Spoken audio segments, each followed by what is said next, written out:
Vai. Então, fazendo barulho, eu também estou aqui com meu pai, o poeta Dimas Macedo, é pai poeta e filho poeta. Feliz Dia dos Pais, você é o astro. Eu sou uma estrelinha brilhando no firmamento de Deus, né? Queria glorificar a Deus porque sou pai, porque Ele me deu esse dom maravilhoso, um dos maiores dons que Ele pode entregar ao ser humano é o dom da paternidade ou da maternidade. Eu fui escolhido para isso e me orgulho de ser pai de Pablo e de Diego, né? São os meus pimpolhinhos que eu continuo tratando como as pedrinhas do meu coração que foi borbulhando no meu firmamento ao redor da minha imaginação e da minha vida.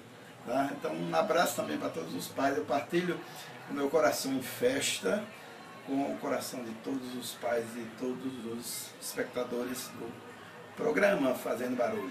Valeu, meu pai, meu poeta! Valeu, Fazendo Barulho!